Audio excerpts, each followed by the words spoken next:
주 안에서 평안들 하셨습니까? 오늘은 계시록 20장 1절 6절 말씀을 보시면서 천년 왕국에 대한 말씀을 상세하게 살펴보려고 합니다. 구약 성경에는 천년 왕국에 관한 말씀이 유달리 많이 나옵니다. 근데 이 말씀이 신약에도 연결되어져 나오고 우리가 지금 살펴보고 있는 이 계시록에도 이 천년 왕국에 대한 예언이 상세하게 나왔고 또 성취되고 있는 것을 우리에게 보여줍니다.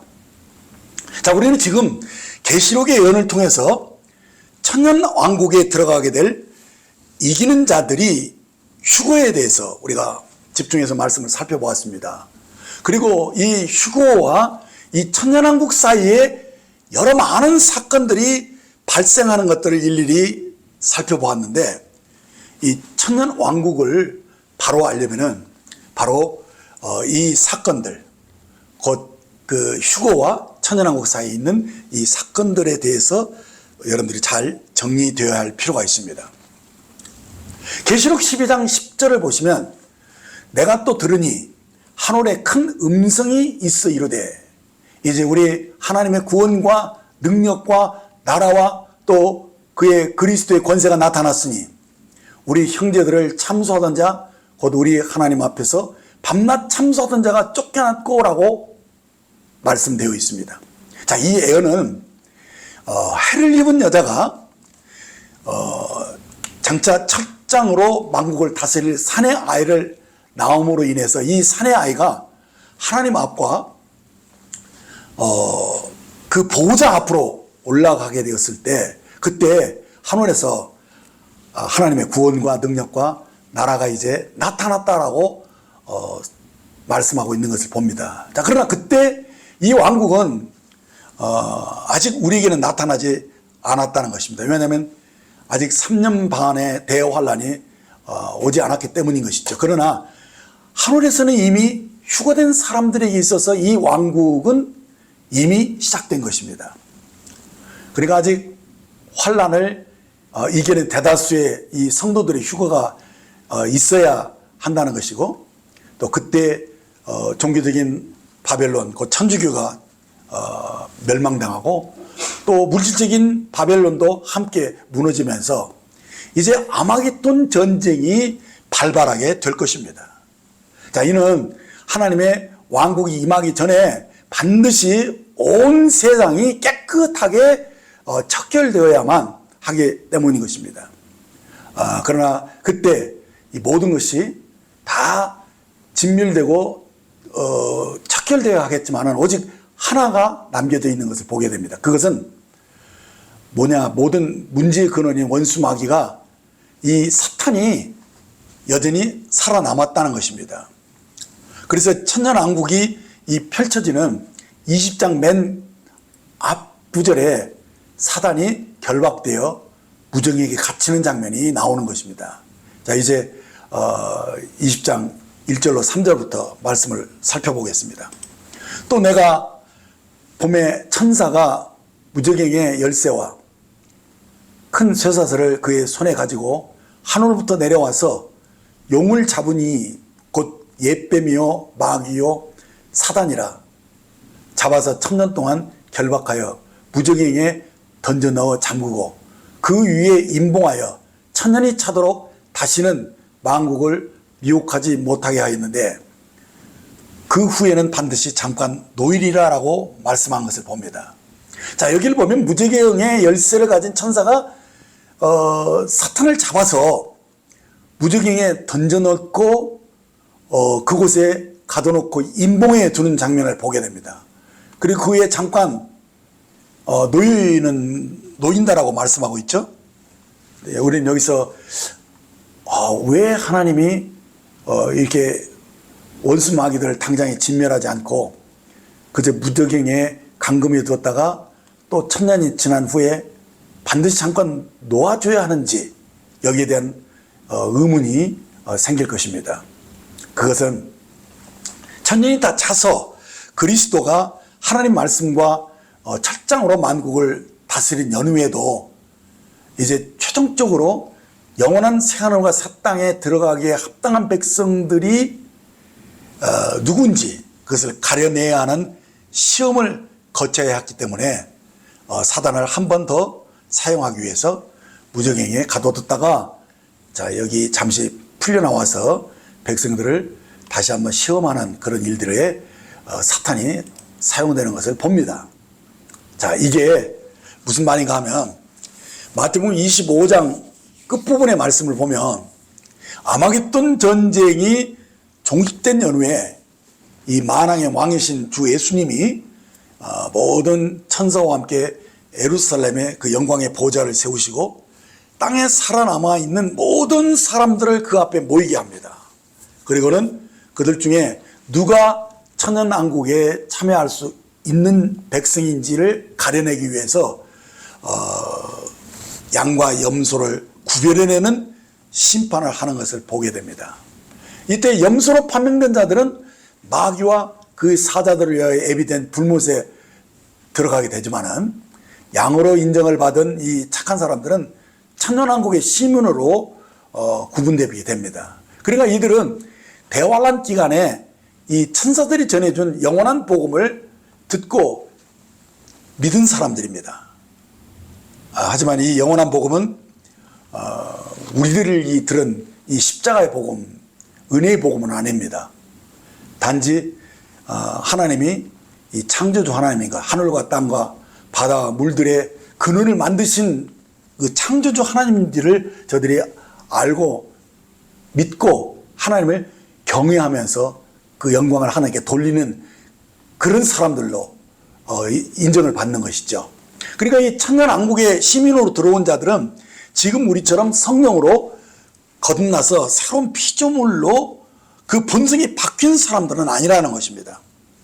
그래서 이들은 여전히 그들 안에 거역하는 본성이 남아있으므로 이 천년 동안 하나님을 경외하는 법을 배우고 또 훈련을 받지만 저들이 과연 참으로 변화된 사람이 되었는지 아닌지 그것을 마지막으로 시험을 거쳐야만 했다는 것입니다. 그래서 주님은 이 천년왕국의 시민들을 최종적으로 시험하는 일에 사탄을 사용한 것이죠. 그래서 사탄은 이 천년왕국이 시작될 때 불못에 던져넣지 않고 이 천년간 무적행에 가둬둔 겁니다. 그러나 천년이 지난 후에 이 무적행에서 이제 잠시 풀려나와서 이렇게 하나님을 경외하는 시민들을 최종적으로 시험을 하는 것을 다 이렇게 거치고 나면은 이 사단을 다 쓰고 난 후에는 이제 이들은 유황 불못에 던져지는 것이죠. 이들의 모습을 우리는 계시록 20장 10절에 보게 되면 또 그들을 미혹하는 마귀가 불과 유황불에 던져지니 거기는 그 짐승과 거짓 선지자도 있어 세세토록 밤낮 괴로움을 받으리라 라고 말씀한 것을 보게 됩니다. 자, 이렇게 원수마귀 사탄의 최후는 세세토록 불타는 유황 불못에 던져질 것입니다. 그러나 우리가 이것보다는 근본적으로 성경이 왜 천년왕국이 이 지상에 이루어져야 하는지에 대한 그 이유를 밝히 아는 것이 필요합니다. 사도행전 3장 21절을 보시면 하나님이 영원전부터 거룩한 선지자들의 입을 통하여 말씀하신 바 만물을 회복하실 때까지는 하늘이 마땅히 그를 받아들이라 라고 말씀한 것을 보게 됩니다. 자, 우리는 여기서 하나님의 영원전부터 교회 가신 하나님의 경륜 가운데 만물을 회복하신다는 이 예언이 구약의 선지자의 입을 통해서 말씀했을 뿐 아니라 이 말씀이 이제 신약에 와서 사도들이 똑같이 이 말씀을 기대하고 있고 바라고 있었던 것이죠. 그러니까 이 만물의 회복은 사람들에게만 필요한 것이 아니라 문자 그대로 온 세계의 창조물, 곧 하늘과 땅과 동물들 심지어 식물까지도 이 만물의 회복을 기다리고 있다는 것을 보게 됩니다. 왜 그런 겁니까? 이는 만물의 주인인 인간이 타락함으로 인해 이 온 세상이 저주를 받고 몰락되었기 때문인 것입니다.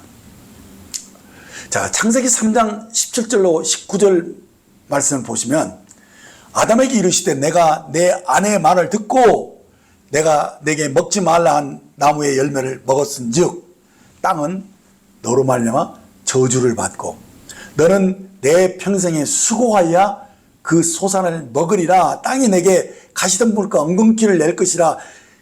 내가 먹을 것은 밭의 채소인즉 내가 흙으로 돌아갈 때까지 얼굴에 땀을 흘려야 먹을 것을 먹으리니 내가 그것에서 취함을 얻었음이니라. 너는 흙이니 흙으로 돌아갈지니라 하신 이 말씀을 보시면 이 사람이 이 하나님이 먹지 말라 나온 시간을 먹고 타락했기 때문에 결국은 그 영향이 온 세상에 미쳤다라고 말씀하는 것입니다. 그래서 땅은 너로 인하여 저주를 받고 이렇게 말씀하죠. 그러니까 이 저주가 이 사람의 타락으로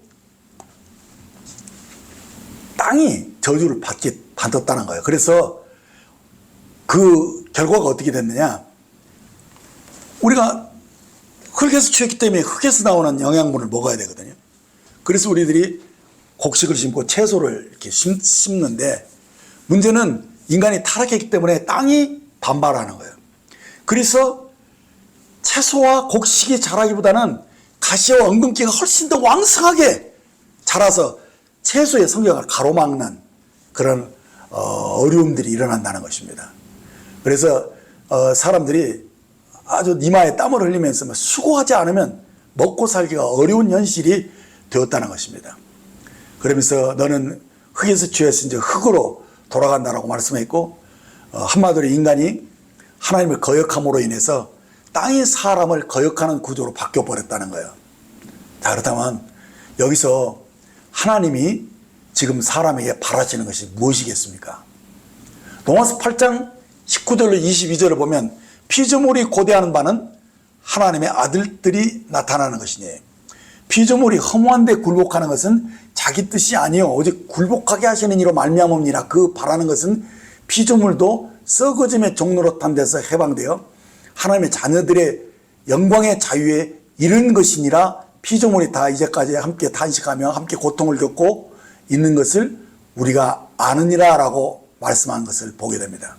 자, 그러니까 인간의 타락으로 인해서 고통받는 모든 피조물들은 사실 본래 그 창조된 모습으로 돌아가고 싶어 한다는 것입니다. 그런데 언제 그것이 이루어집니까? 하나님의 아들들이 본래의 모습으로 먼저 회복되어야 하는 것입니다. 이는 우리들이 구원이 이제 완성되는 때가 있다는 거예요. 그게 언제냐면 우리 주님이 이 땅에 다시 오시는 때.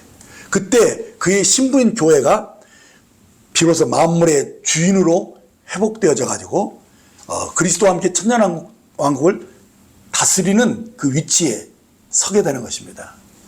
그러니까 그리스도의 신부인 교회가 진정으로 만물의 주인으로 회복되어질 때 모든 피조물도 그때 본래의 모습으로 회복되어진다는 사실입니다.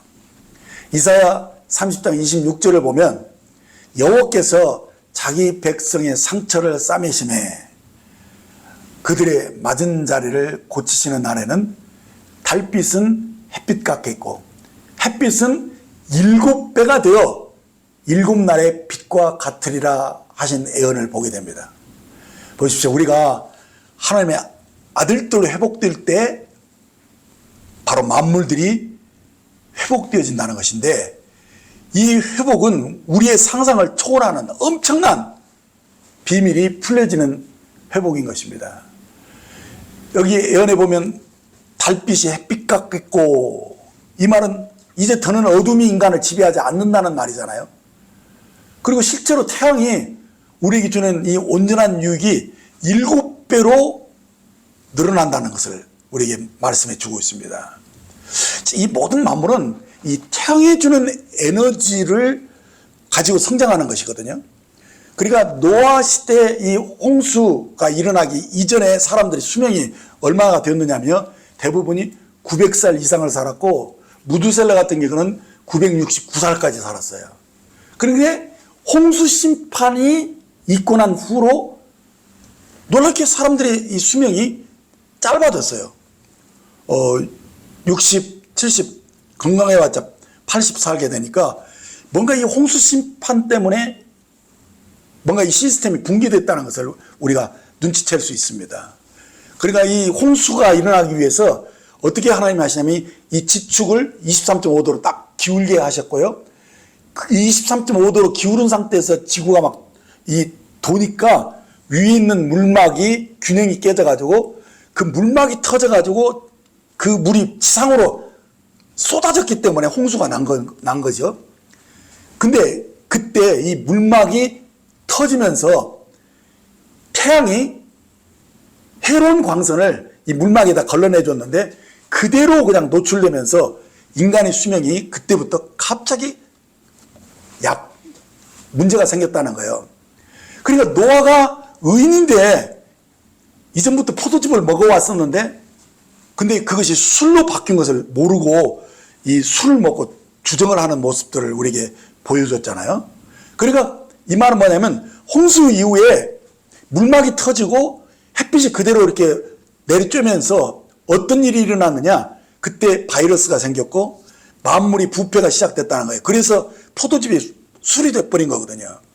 그러면서 사람들의 수명이 갑작스럽게 900년 이상 사는 사람들이 6, 70으로 그냥 약해져 버리고 천년왕국 있기 전에는 그 수명이 아주 어렵죠. 지금은 뭐 의학이 많이 발달해서 뭐 100세, 120세까지 뭐 살 것이라고 하지만은 이제 천년왕국이 오면요, 우리의 수명이 어떻게 되느냐, 나무의 수명처럼 된다라고 예언해 주고 있어요. 이는 만물의 회복이 이제 이루어졌기 때문에 그런 놀라운 일들이 일어난다는 것입니다. 이사야 65장 20절을 보면 거기는 날수가 많지 못하여 죽는 어린아이와 수완이 차지 못한 노인이 다시 없을 것이라. 곧 100세에 죽는 자는 젊은이라 하겠고 100세가 못 되어 죽는 자는 저주받은 자리라 라고 말씀한 것을 보게 됩니다. 자, 이렇게 인간의 이 타락으로 인해서 온 우주가 비정상적으로 돌아갔거든요. 근데 이제 주님이 이 땅에 다시 오실 때 곧 천년왕국이 도래하게 되면 이 모든 만물이 본래의 상태로 회복되게 될 것을 예언해 주고 있다는 것입니다. 이사야 11장 6절로 9절을 보면 그때 이리가 어린 양과 함께 살며 표범이 어린 염소와 함께 누우며 송아지와 어린 사자와 살찐 짐승이 함께 있어 어린아이에게 끌리며 암소와 곰이 함께 먹으며 그것들이 새끼가 함께 엎드리며 사자가 소처럼 풀을 먹을 것이며 젖먹는 아이가 독사의 구멍에서 장난하며 젖된 어린아이가 독사의 굴에 손을 넣을 것이라. 내 거룩한 산 모든 것에서 해됨도 없고 상함도 없을 것이니 이는 물이 바다를 덮은 것 같이 여호와라는 지식이 세상에 충만할 것입니다 라고 예언되어 있는 것을 보게 됩니다. 자, 이런 현상은 지금 생각한다면 정말 모두가 기적이죠. 그러나 그날이 오면 곧 사람이 만물의 주인으로 회복되는 날에는 이 만물의 이런 모습이 아주 정상적으로 회복되어진다는 말씀입니다. 저는 그날에는 심지어 여름철에 우리에게 골칫거리는 이 목이나 파리까지도 우리에게 해를 끼치지 않는 피조물로 바뀔 거라고 봅니다.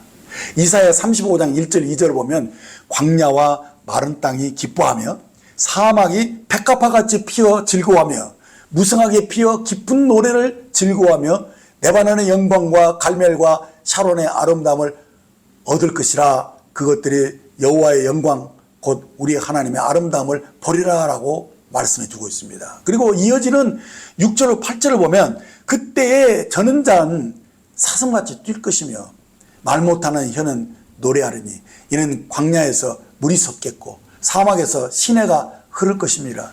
뜨거운 사막이 변하여 못이 될 것이며 메마른 땅이 변하여 원천이 될 것이며 승량에 눕던 곳에 풀과 갈대와 부들이 날 것이며 거기는 대로가 있어 그 길을 거룩한 길이라 일컫는 바 되리니 깨끗하지 못한 자는 지나가지 못하겠고 오직 구속함을 입은 자들을 위하여 있게 될 것이라. 우매한 행위는 그 길로 다니지 못할 것이며 라는 이 천년왕국의 회복이 이렇게 아름답게 묘사되어 있는 것을 보게 됩니다. 자, 그러나 이 성경에 나타난 예언을 우리가 더 깊이 있게 살펴보면 천년왕국은 하늘에 속한 영역과 또 땅에 속한 영역으로 나눠서 예언되어 있다는 것입니다. 그러니까 하나님이 아브라함에게 그의 후손들을 약속하실 때도 하늘의 별들과 그리고 땅의 티끌 모래처럼 많은 자손들을 주리라 하신 그 약속도 하늘에 속한 자녀들을 약속했는가 하면 땅에 속한 자녀들이 있음을 말씀하고 있는 거예요. 그러므로 지금 은혜 시대에 구원받은 이 교회에는 이 아브라함의 하늘에 속한 자손이라면은 이 땅에 속한 자손들은 육신으로 이렇게 태어난 유대인들을 가르친다고 볼 수가 있습니다. 자, 아무튼 간에요, 이 천년왕국에는요 세 부류의 사람들이 있음을 여러분들이 아셔야 합니다. 첫째 부류는 천년왕국에서 그리스도와 함께 공동왕으로 세워지는 하늘에 속한 자들, 곧 그리스도와 함께 왕노릇할 자들이 있습니다. 이들은 구약과 신약의 모든 이기는 성도들이 그리스도의 몸으로 포함돼서 각 세대마다 하나님의 영광을 드러내 이기는 자들의 여기에 해당됩니다. 그래서 마지막 날에 이들이 그리스도의 신부로 이렇게 변화되어지는 것이죠. 그래서 빛나고 깨끗한 세마포를 입고 주님의 신부로 나타날 것입니다. 자, 그리고 이제 두 번째 부류는 주님의 재림시에 구원받은 이 유대인들이 있음을 보게 됩니다. 이들은 아까 말했지만 땅에 속한 아브라함의 후손들을 가리키는 것입니다. 스가랴 12장 8절로 10절을 보면 그날에 여호와가 예루살렘 주민을 보호하리니 그 중에 악한 자가 그날에는 다윗 같겠고 다윗의 족속은 하나님 같고 무리 앞에 있는 여호와의 사자 같을 것이라. 예루살렘을 치러오는 이방 나라들을 그날에 내가 멸하기를 힘쓰리라. 내가 다윗의 집과 예루살렘 주민에게 은총과 간관한 심령을 부어주리니 그들이 그 찌른 바 그를 바라보고 그를 위하여 애통하기를, 독자를 위하여 애통하듯 하며 그를 위하여 통곡하기를, 장자를 인하여 통곡하듯 하리로다 하신 이 말씀을 보게 되면 지금 이 예언은 이 마지막 전쟁인 아마겟돈 전쟁에 하나님이 개입하셔서 이방 나라를 진멸하는 것을 보여주고요. 이 하나님이 기적적으로 이스라엘을 도와주신 것을 이제 이 예루살렘 주민들이 그때서 깨닫고 저들이 중심으로 회개하면서 구원받는, 그래서 하나님의 은총이 유대인들에게 주어지는 것을 계시해 준 거예요. 자, 그래서 저들 중에 구속의 은혜를 입고 이제 천년왕국에 들어오는 유대인이 3분의 1이 될 것을 예언해 준 것입니다. 스가랴 13장 9절을 보면 내가 3분의 1을 불 가운데에 던져 은같이 연단하며 금같이 시험할 것이라. 그들이 내 이름을 부르리니 내가 들을 것이며 나는 말하기를 이는 내 백성이라 할 것이요 그들은 말하기를 여호와는 내 하나님이라 하리라 한 이 예언 말씀대로 유대인들이 이 마지막 전쟁에서, 아마겟돈 전쟁에서 살아남아 가지고요 하나님을 경외하는 자로 천년왕국에 들어오게 되는데, 이들이 천년왕국에서 무엇을 하느냐, 이방인들을 하나님을 경외하는 것을 가르치는 제사장으로 세워질 것들이 예언된 것을 보게 됩니다. 이사야 2장 2절 3절을 보면 말일에 여호와의 전에 산이 모든 산꼭대기에 굳게 설 것이요 모든 작은 산 위에 뛰어나리니 만방이 그리로 모여들 것이라. 많은 백성이 가며 이르기를 오라 우리가 여호와의 산에 오르며 야곱의 하나님의 전에 이르자. 그가 그의 길을 우리에게 가르칠 것이라. 우리가 그 길을 행하리라 하리니 이는 율법이 시온에서부터 나올 것이요 여호와의 말씀이 예루살렘으로부터 나올 것이다 라고 예언한 이 말씀을 보게 되면 이제 이 유대인들이 이 만방에서 이렇게 그 천연왕국에도 구원받은 이방인들이 있잖아요. 그들이 예루살렘에 다 모여가지고 유대인들이 하나님을 경외하는 것을 하나하나 배운다는 겁니다. 놀랍지 않습니까? 이사야 61장 6절에 보면 오직 너희는 여호와의 제사장이라 일컬음을 받을 것이라 사람들이 너희를 우리 하나님의 봉사자라 할 것이며 너희가 이방 나라들의 재물을 먹으며 그들의 영광을 얻어 자랑할 것이니라 라는 이 예언대로 유대인들이 이 천년왕국에서 제사장으로 섬기게 될 것이 예언되어 있습니다. 그리고 이제 세 번째 부류는 이제 여러분들 다 아시겠죠. 마태복음 25장에서 그 양으로 구분되어 가지고 천년왕국의 백성으로 들어온 이방인들을 가리키는 것입니다. 자, 이 백성들은 앞에서 말씀한 대로 대환란 기간에 영원한 복음을 듣고 하나님이 창조주 하나님인 것을 인정하고 이제부터 유대인들이 가르치는 그 계명 말씀을 따라서 하나님을 경외하는 것을 배우게 되는 이 천년왕국의 백성들을 가리키는 거예요. 그래서 이들은 한마디로 땅에 속한 자들입니다. 이들은 지금 우리들처럼 결혼하고 아이를 낳고 이렇게 사는 그 땅에 속한 사람들입니다. 자, 그러니까 이들은 지금 우리처럼 하늘에 속한 거듭난, 그리고도 또 거듭난 후에도 계속 우리들이 성령을 통해서 연단을 받잖아요. 그래서 점점점 정결케 되어지고 그리스도 장성한 분량까지 자라나는 우리들과는 그 본질이 틀린 겁니다. 그래서 하나님의 경외하는 것을 저들이 배우고 또 훈련도 받지만은 때로는 그렇게 하지 못할 때는 철장으로 막 질그릇을 깨뜨리듯이 공의로 막 다스림을 받게 되는 그런 천년의 기간들을 거치게 됩니다. 자, 그런데요, 계시록 20장 4절을 보시면 또 내가 보좌들을 보니 거기에 앉은 자들이 있어 심판하는 권세를 받았더라. 또 내가 보니 예수를 증언함과 하나님의 말씀 때문에 목배임을 당한 자들의 영혼들과 또 짐승과 그의 우상에게 경배하지 아니하고 그들의 이마와 손에 그 표를 받지 아니한 자들이 살아서 그리스도와 더불어 천년 동안 왕노릇하니라는 이 예언의 말씀을 보면 여기에 지금 보좌에 앉은 자들이 나오죠? 이들은 누굽니까? 한마디로 이기는 자들을 가리키는 것입니다. 그래서 이들에게 지금 심판하는 권세가 주어졌다는 겁니다. 자, 이들이 지금 천년왕국에서 다스리는 위치에 앉아 있는 것을 우리에게 보여줍니다. 자, 그런데 여기서 그들만이 아니라 또라는 이 다른 이기는 자들이 있음을 우리에게 보여주고 있죠. 누구냐?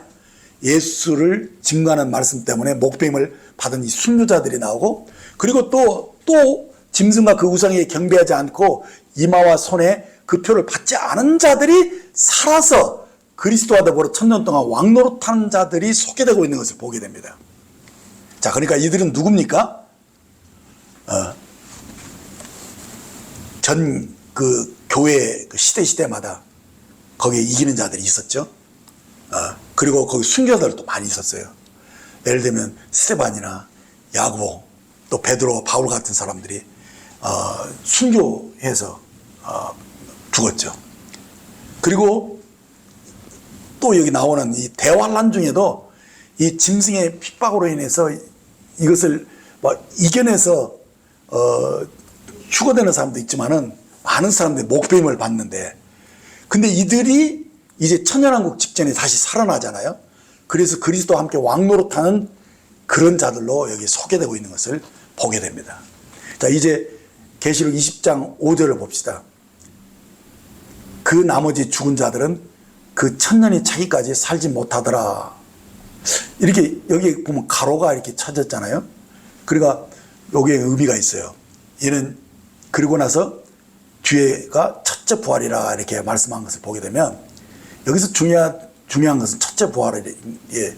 그래서 이 첫째 부활에 참여하지 못한 자들이 어떻게 되느냐? 천년이 차기까지 살지 못한다라고 말씀한 것을 보게 됩니다. 그러니까 천년왕국에 들어가는 것에 대해서 이들은 제외되었음을 우리에게 보여주는 것입니다.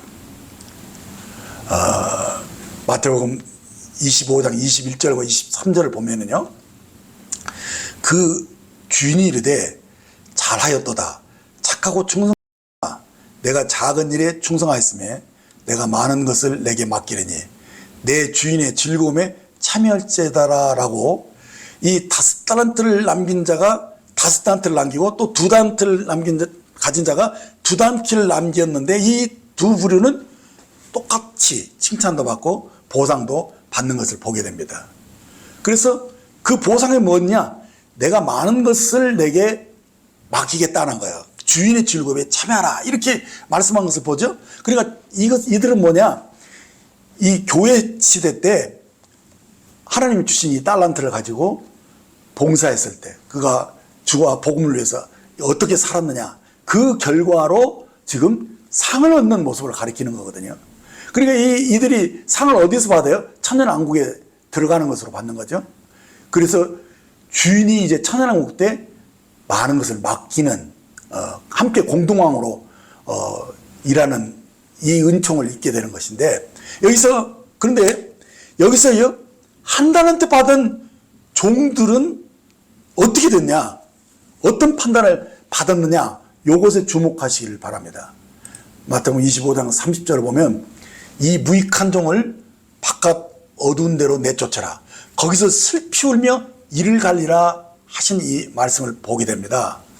그러니까 여기서 무익한 종이라고 하는 것은 하나님의 한 달란트를 받았으면 한 달란트만 남겼어도 2달란트를 남기고 5달란트를 맡긴 사람과 똑같이 칭찬을 받고 상을 받을 것인데, 이 한 달란트에서 무엇을 할 것인가 생각하면서 스스로 그냥 자기를 제한해버리고 그냥 아무것도 하지 않고 그것을 땅에다 묻어넣어 버렸잖아요.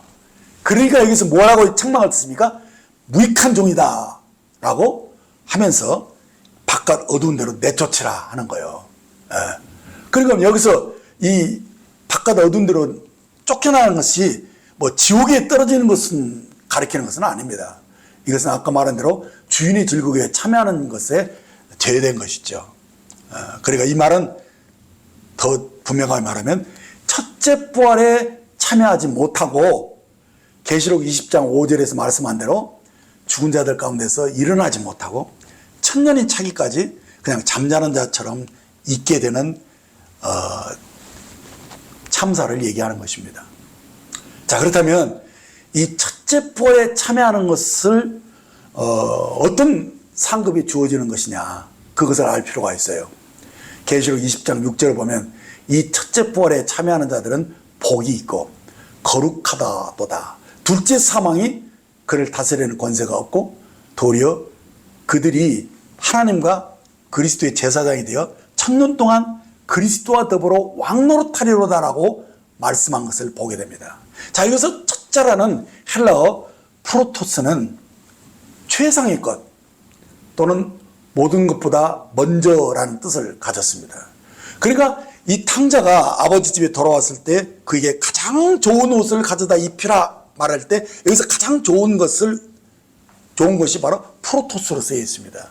그래서 여기서 첫째 부활이라는 것은 무엇이냐, 일반적인 부활과 비교했을 때 특별한 보상이 주어지는, 이기는 자들이 누리게 되는 왕의 신분을 얻는 부활을 가리키는 거예요. 그래서 이 첫째 부활에 참여하는 자는 복이 있고 거룩하다라고 말씀한 것입니다.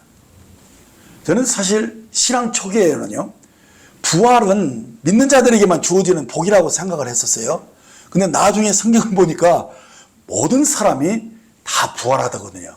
물론 어떤 사람은 생명의 부활로, 어떤 사람은 심판의 부활로 부활되기 때문에 그 부활의 영광이 엄청나게 다른 것을 알 수가 있습니다. 그래서 우리가 알아야 되는 것은요, 주 예수님이 다시 오시는 날 주 안에서 잠든 자들 모두가 부활하게 될 것입니다만은 어떤 사람은 생명의 부활로, 그렇지만 어떤 사람은 그때 부활하지 못하고 마지막 때 곧 크고 흰 보좌 앞에서 심판을 받기 위해서 이제 마지막 때 부활하는 사람이 구별되어 있다는 것을 보게 됩니다.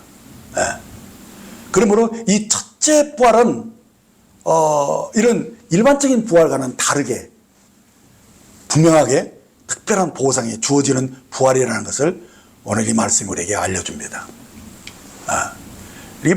보통 이렇게 부활하게 되면요, 다 상을 얻는다는 거예요. 누가복음 14장 13절 14절을 보면은 잔치를 베풀거든 차라리 가난한 자들과 몸 불편한 자들과 저는 자들과 맹인들을 청하라. 그리하면 그들이 갚을 것이 없으므로 내게 복이 되리니 이는 의인들이 부활 시에 내가 갚음을 받겠습니다 하시더라 라는 이 말씀을 주위에서 보면 부활 시에 다 보상이 주어진다는 거예요.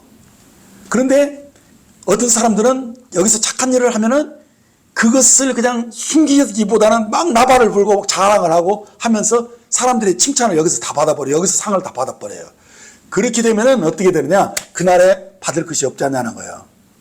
그래서 착한 일을 해도 되갚지 못할 가난한 사람들, 불편한 사람들, 어려운 사람들에게 착한 일을 하는 것이 훨씬 더 낫다, 그렇게 말씀한 것을 보면 모든 부활에는 이런 상이 뒤따라온다는 보편적인 진리를 우리에게 보여주고 있는 것이죠. 계시록 11장 11절에 보면은 3일 반 후에 하나님께로부터 생기가 그들 속에 들어가매 그들이 발로 일어서서 구경하는 자들이 크게 두려워하더라라는 이 두 증인이 부활하는 장면들이 나와 있죠. 그러니까 이 두 증인의 부활은요, 다섯째 나팔 이전에 휴거된 그런 사내 아이들의 부활처럼 먼저 부활하는 사람들을 가리켜요. 그런데 대다수의 믿는 이들은요, 이제 일곱째 나팔이 불 때, 마지막 나팔이죠, 부활을 하게 된다라고 성경이 말씀하고 있어요. 그러니까 이 같은 부활도 다 각각 영광이 다르다는 것을 우리에게 보여주고 있는 것이죠. 자, 고린도서 15장 22절 24절을 보면 아담 안에서 모든 사람이 죽은 것 같이 그리스도 안에서 모든 사람이 삶을 얻으리라. 그러나 각각 자기 차례대로 되리니 먼저는 첫 열매인 그리스도요, 다음에는 그가 강림하실 때 그리스도에게 속한 자요, 그 후에 마지막이니 그가 모든 통치와 모든 권세와 능력을 멸하시고 나라를 아버지 하나님께 바칠 때라라고 이 부활하는데도 순서가 있고요, 각각 그 영광이 다르다는 것을 우리에게 암시해 주고 있습니다. 데살로니가서 4장 14절에 18절을 보면요, 거기서도 순서가 다르게 나옵니다. 우리가 예수께서 죽으셨다가 다시 살아나심을 믿을지니 이와 같이 예수 안에서 자는 자들도 하나님이 그와 함께 데리고 오시리라. 우리가 주의 말씀으로 너에게 이것을 말하노니 주께서 강림하실 때까지 우리 살아남은 자도 자는 자보다 결코 앞서지 못하리라. 주께서 호령과 천사의 소리와 하나님의 나팔 소리를 친히 하늘로부터 강림하시려니 그리스도 안에서 죽은 자들이 먼저 일어나고 그 후에 우리 살아남은 자들도 그들과 함께 구름 속으로 끌어올려 공중에서 주를 영접하게 하시리니 그리하여 우리가 항상 주와 함께 있으리라. 그러므로 이러한 말로 서로 위로하라 하신 이 말씀을 보면 우리의 부활에도 그 순서가 있음을 보여줍니다. 그러므로 이 계시록 안에서도 그 부활이 여러 종류가 나옵니다. 그리고 그 순서가 각각 다르다는 것을 우리에게 보여주고 있다는 거예요. 예. 그래서 이 맨 먼저 부활하는 사람이 사내 아이가 부활하죠. 그리고 대다수 성도들은 이 환난 끝무렵에 부활을 합니다. 하지만 유리 바다 위에 서 있는 이 후기 이기는 자들의 부활도 여기 또 다른 시점인 것을 보게 됩니다. 왜냐하면 대환란 동안에 순교를 했기 때문에 환란 전에 휴거한 그 사내와의 아이와의 그 부활과 그 휴거와는 좀 다른 시점이라는 것입니다. 그러므로 그 순서도 우리가 잘 알 필요가 있습니다. 그러니까 첫 번째는 사내 아이의 부활이 있고요, 두 번째는 두 증인의 부활이 있고, 세 번째는 후기 이기는 자들의 부활이 있고, 그리고 네 번째로 대다수 죽은 믿는 자들이 부활을 하게 되는 것입니다. 그때 혹 우리가 살아있다면은 환난 끝무렵에 일곱째 나팔이 불 때 휴거하게 됩니다. 그래서 그리스도와 함께 보좌에 앉게 되는 영광을 얻게 될 것입니다. 이렇게 부활의 순서와 그 영광이 각각 다르게 나타나는 것을 보게 되죠. 그러므로 우리는 여기서 중요한 교훈은 뭐냐, 일반적인 믿는 이들이 부활하는 것으로 만족해서는 안 된다는 것입니다. 우리는 당연히 더 나은 최상의 부활, 곧 첫째 부활에 참여하기를 우리들이 바라고 꿈꿔야 한다는 사실이죠. 그러기 위해서 우리들이 어떻게 살아야 됩니까? 푯대를 향해서 다름박질하고 날 깨어서 내가 어디까지 왔든지 정말 주님의 그 장성한 분량에 이르기에 힘쓰는 그러한 거룩한 삶, 이기는 삶을 사셔야 한다는 것입니다. 여러분, 첫째 부활이 왜 복되고 거룩하냐 하면 그것은 둘째 사망이 그들을 다스리는 권세가 없다라고 말씀하고 있기 때문입니다. 둘째 사망은 계시록 20장 14절에 보면 불못에 들어가는 것을 말하고 있는데, 우리는 믿는 이들이 이 천연왕국 전에 부활하기 때문에 결코 둘째 사망이 불못에 들어가지는 않을 것이라고 믿습니다. 그런데 이 말씀을 좀 더 자세히 보면은요, 둘째 사망이 그들을 다스리는 권세가 없다라고 말씀하고 있는데, 이것은 단순히 우리가 불못에 들어가지 않는 것만을 가리키는 것이 아니라 우리가 사는 동안에 이 죽음의 권세가 나를 주관할 수 없다는 것을 우리가 인식하고, 여기서 이미 부활 생명을 가진 우리가 실제로 부활을 체험하는 삶을 통해서 이기는 삶을 살아가야 한다는 사실을 우리에게 말씀하고 있다는 것입니다. 그렇습니다. 우리가 살다 보면 종종 연약함에 빠질 때가 참 많습니다. 이 연약함이란 신체적으로나 정신적으로 또는 영적으로 정말 죽음을 이렇게 당하는 것처럼 고통스러운 느낌을 갖는 것들을 말하는 것입니다. 그러니까 연약함은 사망의 그 눌림, 무게감을 느끼는 것처럼 우리가 병약할 때 막 죽을 것 같아요. 그래서 이 죽음을 의식하게 되고 고통스럽고 괴로워하는데, 이 사망이 나를 압박하고 사망의 그 권세가 나를 누르는 그런 삶을 살게 되지만은 그것을 우리가 이겨낼 수 있는 것이 무엇입니까? 그것은 우리가 거듭났잖아요. 부활 생명을 가진 자가 되었잖아요. 그래서 이 부활 생명을 통해서 우리가 이 사망을 이겨낼 수 있다는 사실을 성경이 말씀하고 있어요. 그래서 생명으로 왕노릇하는 삶을 우리에게 말씀하고 있잖아요. 로마서 5장에. 그래서 구원받은 이 우리들은요, 이 죽음을 이겨내는 이 생명, 그 부활 생명으로 이 조의 영생을 가지고 우리가 사망 권세를 우리가 극복하고 이겨내는 그런 삶을 이 땅에서 체험할 수 있도록 했다는 것입니다. 저도 이 나이가 들면서 가끔은 면역력이 갑자기 떨어지고 막 기력이 쇠진할 때가 있어요. 자, 그런데 그때 저는요, 내가 새 피조물로서 영생을 가졌다는 사실을 인식을 하고 그것을 입으로 선포합니다. 그리고 마음을 강하게 하고 담대함으로써 어떻게 되느냐, 마음이 새로워질 때 독수리 날개치며 위로 올라가는 것처럼 새로움을 경험하고 있다는 것입니다. 이러면 우리가 여기서 삶의 모든 어려움들, 어떤 무력감을 느끼는 그 고통이 있을 때 이것을 이겨내는 자들이 되어야 한다는 것입니다. 어떻게 해요? 그것은 우리가 생명으로 성령으로 살 때, 이 생명으로 왕노릇하는 삶을 우리들이 경험하게 될 때, 그것이 우리라면 이 무력감을 이겨내는 그런 삶을 살게 한다는 것입니다. 그런데 이것이요, 천년왕국에서 왕노릇하는 그리스도의 공동왕으로 다스리는 위치에 올라서게 해주는 것과 깊은 연관이 있다는 거예요. 그러니까 여기서 생명으로 왕노릇하는 사람이 그날에도 그리스도와 함께 왕노릇할 수 있다라는 사실이에요.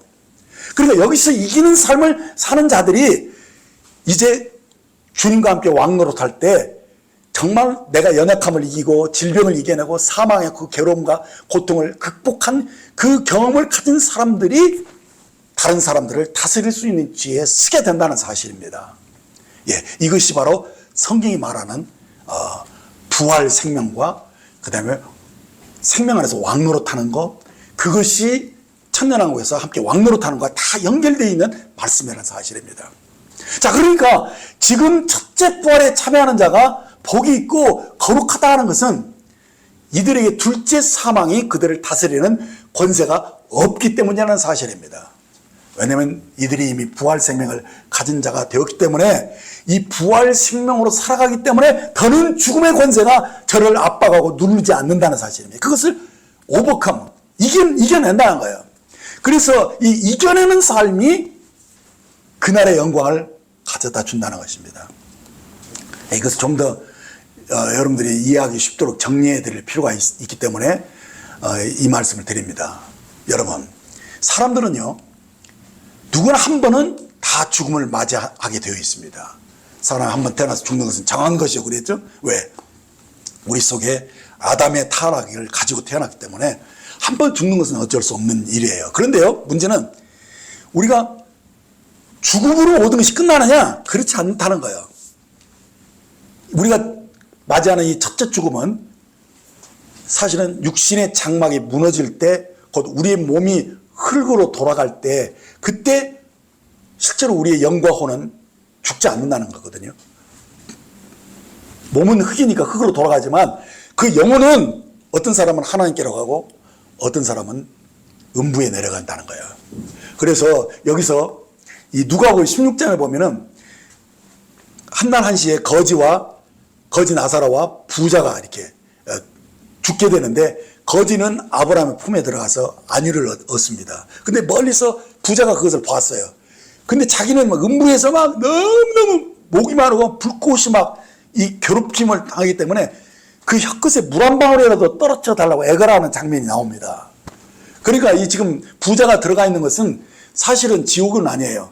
그 음부거든요. 음부인데, 음부지만은 여기서 이 살았을 때 그 함부로 살았기 때문에 곧 죄와 상관없이 살아야 되는데 죄를 이기지 못하고 죄 속에서 살았기 때문에 그 고통을 음부로 가지고 가는 거거든요. 그래서 그 음부에서도 마치 지옥에서 고통받는 것처럼 고통을 해결하지 못하고 있는 모습을 우리에게 보여주고 있는 것이죠. 그런데요, 그렇다고 지금 이 사람이 지옥에 들어간 것은 아니에요. 이제 최후의 심판이 있을 때 그때 다시 깨어나게 돼서, 그러고 난 후에 생명책에 이름이 없으면 영원한 불못에 던져지는 것이거든요. 그렇기 때문에 이 사실들을 우리가 전체적으로 이렇게 이해를 할 때 우리들이 죽는 것으로 끝나는 게 아니에요.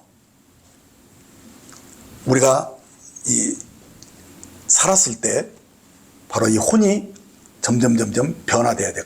그래서 혼의 구원이 이루어져서 주님 오실 때 우리들이 그 형상으로 완전히 변화되어지는 거기까지가 우리들이 진정한 구원이죠. 그래서 결국은 그가 얼만큼 주님 오실 때 얼만큼 성장하고 얼만큼 주님을 닮아 있느냐에 따라서 그 영광이 천년왕국 때 누리게 되는 것이거든요. 그래서 죽은 자들 가운데서 어떤 사람들은 천년왕국에 들어가고요, 어떤 사람들은 그냥 거기에서 탈락한다는 것을 성경이 분명하게 말씀하고 있어요. 그래서 어린 양의 혼인잔치에 들어가는 사람들과 들어가지 못한 사람들이 나눠지는 것처럼 정말 여기서 깨어서 저렇게 주님 오실 날을 기다리면서 어린 양 혼인잔치에 들어가는 사람이 있는가 하면 많은 사람들이 미련한 사람이라도 구원받았다고 하면서 그냥 아무렇게나 이렇게 사는 사람들은 기름이 떨어져가지고 기름 사러 가다가 주님 오셔버리잖아요. 이런 낭패가 당할 수 있다는 것입니다. 그래서 우리들이 이 최후의 심판에 떨어지는 그날에 되기 전에 우리가 정말 천년왕국에 참여하는 그 은혜를 우리들이 입어야 됩니다. 자, 그래서 이 최후 심판 때는요, 이전 것들이 다 처음 하늘과 처음 땅이 다 사라져 버립니다. 그리고 큰 흰 보좌 앞에 이제 다시 부활해서 하나님 앞에 서서 거기서 심판을 받는데, 그때 거기에 그 책들이 펴졌다고 그랬는데 생명책에 이름이 없는 사람은 그 행위록에 기록된 대로 그가 살았던 대로 기록된 그 책에 의해서 심판을 받는 것들이 나옵니다. 요건 이제 다음 주에 이제 더 자세히 말씀드릴 겁니다. 아무튼 간에 우리가 이 지금 둘째 사망이 바로 불못에 들어가는 것인데, 이것은 믿지 않는 자들, 그러니까 생명체에 기록되지 않은 자들이 여기에 들어가는 것이죠. 그러므로 우리가 정말 사람들은 그냥 죽으면 이제 끝난다 이렇게 쉽게 생각하는데 그렇지 않습니다. 죽으면 모든 것이 끝나는 것이 아니라 죽은 후에도 우리가 영원한 세계를 어디서 어떻게 보내야 하는 것인지 이에 대한 여러분들 깊은 숙고가 있어야 한다는 것입니다. 그러므로 내가 거듭나서 하나님의 자녀가 되었다 할지라도 이것으로 모든 것이 다 잘 될 것이라고 생각해서는 안 됩니다. 그래서 안약에 사는 자들은 그날에 부끄러움을 당할 수 있다는 거예요. 왜냐하면 우리가 그리스도의 심판대 앞에 다 서야 하기 때문에 그렇습니다. 고린도서 5장 10절에 보면 이는 우리가 다 반드시 그리스도의 심판대 앞에 나타나게 되어 각각 선악간에 그 몸으로 행한 것을 따라 받으려 합니다라고 말씀하고 있죠. 그렇죠? 그래서 구원받은 이 사람들이 영생을 잃어버리지는 않겠지만은 이제는 그 몸으로 행한 것을 따라서 상급을 받는다는 사실을 잊어서는 안 되는 것입니다. 고린도서 3장 15절에 보면 누구든지 그 공적이 불타면 해를 받으리니 그러나 자신은 구원받되 불 가운데서 받은 것 같으리라 라고 말씀하셨습니다.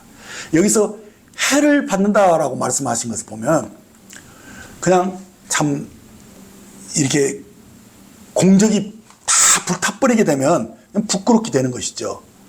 그래서 아무것도 한 것이 남지 않으면 이제 당혹스러운 이렇게 해를 받는 것이죠. 그래 그때 이 해가 뭐냐? 바로 우리가 휴거된 후에 그리스도 심판대에서 어떤 사람은 신부로 발탁되지 못한다는 거예요. 그래서 거기에서 쫓겨나는 것이죠. 그래서 결국은 천년왕국에 들어갈 자격을 얻지 못한 사람들이 이제 천년 동안 그냥 잠자는 것처럼 있게 되거나 아니면 거기서도 해를 받는 부끄러움을 우리가 당한다는 거예요. 그래서 우리들이 정말 이 땅에서 어떻게 사느냐가 그날에 다 나타나는 것이거든요. 그래서 로마서 14장 1절로 3절 13절 말씀 보면은 기록되었을 때 주께서 이르시되 내가 살았노니 모든 무릎이 내게 꿇을 것이요 모든 혀가 하나님께 자백하리라 하였느니라. 이러므로 우리가 각 사람이 자기 일을 하나님께 직고하리라. 그런즉 우리가 다시는 서로 비판하지 말고 도리어 부딪힐 것이나 거칠 것을 형제 앞에 두지 않도록 주의하라 하신 이 말씀 보게 되면 우리가 그냥 이 땅에서 평소에 그냥 아무렇게나 이 말하고 행동한 거 그날에 다 드러난다는 것입니다. 그래서 여기서 말했던 거 그날에 다 직고하게 될 것을 분명하게 말씀하고 있죠. 그러므로 우리가 참 함부로 살아서는 안 됩니다. 그날을 생각해야 돼요. 그날에 정말 주님 앞에서 내가 바르게 설 수 있는 것인가? 정말 주님 앞에 칭찬을 받고 거기에서 주님 앞에 떳떳하게 설 수 있는 사람이 될 것인가? 이것을 생각하면서 살아야 돼요.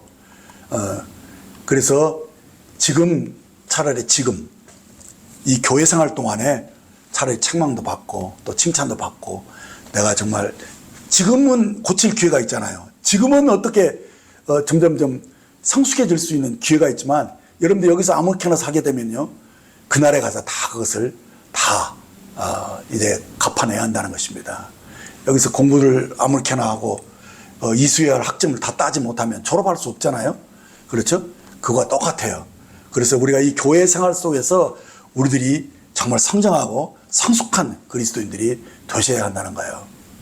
그래서 여기서 성숙하지 못하면 미성숙한 사람들은 부활을 해도 이 유업에 동참할 수가 없다는 거예요. 그래서 첫째 부활에 참여한다는 것은 우리가 그리스도와 함께 왕노릇하는 그런 자격을 이 땅에서 획득해야 한다는 것을 말씀하고 있는데 그것은 아까 말했던 무엇을 가리키는 것입니까? 이 둘째 사망의 권세에 눌리거나 지배당해서는 안 된다는 거예요. 그것을 우리가 받은 이 생명으로 이 영생으로 부활 생명으로 이 둘째 사망의 권세를 이겨내는 진정한 이기는 사람이 돼야 돼요. 그래서 연약함과 질병이나 또 가난이나 역경의 고난들을 여기서 우리가 기필코 성령의 도움으로 이겨내는 그런 사람으로 그래서 첫째 부활에 참여할 수 있는 그 자격을 여기서 획득하는 거예요. 그래서 내가 생명 안에서 왕노릇하며 다스리는 삶을 여기서 살아가야지만 그날에 그리스도와 함께 다스릴 수 있는 위치에 서게 된다는 거, 이것에 대한 분명한 이런데 감을 잡으셔야 돼요. 그래서 이제 6절 말씀을 다시 한번 우리가 살펴보고 오늘 말씀을 마치러 갑니다. 이 첫째 부활에 참여하는 자들은 복이 있고 거룩하도다.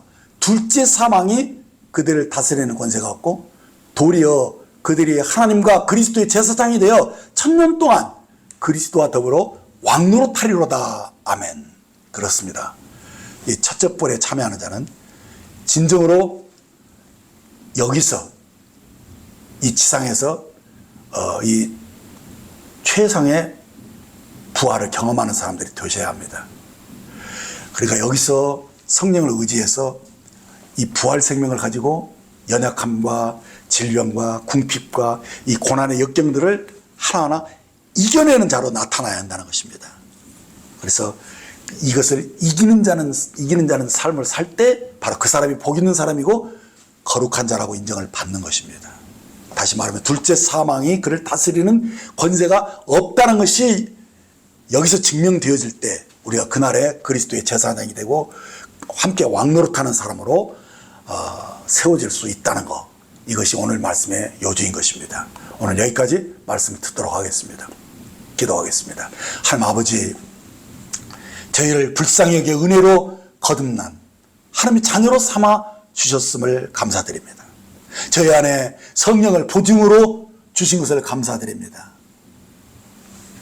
이는 그날에 우리 영과 혼과 몸이 우리 주 예수 그리스도에 강림하실 때 흠없게 보존되기를 바라셔서 성령이 우리에게 오신 줄로 믿습니다. 주님, 우리가 이 성령의 인도하심을 받아서 그리스도의 장성한 분량까지 자라나기를 원합니다. 그래서 이 첫째 부활에 참여하는 그런 아버지 확실한 소망을 붙잡게 해주셔서 이 첫째 부활에 참여한 자들은 둘째 사망에 다스리는 권세가 없다라고 말씀하셨는데, 지금 우리가 여기서 이 연약함과 질병과 궁핍과 고난의 역경을 능히 감당하고 이겨내는 자로 인정받을 수 있도록 깨어있게 하시고, 주님, 저희들 성령의 기름으로 채워주옵소서. 이 시간 간구합니다. 저희들이 정말 주 안에서 장성한 분량으로 자라날 수 있게 하시고 강건한 심령으로 늘 새롭게 되기를 원합니다. 그래서 첫째 부활에 참여하는 삶을 여기서 살게 해주시고, 이 어려움 속에서, 이 단련 속에서 우리들이 더 강해지고 이겨내는 그런 삶을 살면서 인내로 우리들이 부족한 것들을 극복해내는 그런 삶이 우리 속에서 계속되게 해주시기를 바랍니다. 그래서 주님, 이 시련의 연단들을 우리 오히려 환영하고 기뻐하면서 우리가 주님 안에서 더 정금같이 더 깨끗하고 더 아름다운 사람으로, 성숙한 사람으로 나타날 수 있도록 축복하여 주시옵소서. 감사합니다. 우리에게 오늘도 이 말씀을 통해서 주님, 저희들이 첫째 부활에 참여하고자 하는 그런 소망을 갖게 하시고 이 믿음으로 우리가 이 세상을 이기는 자로 나타날 수 있도록 도와주신 것을 감사드리며 이 모든 말씀을 주 예수님의 이름으로 기도했습니다. 아멘.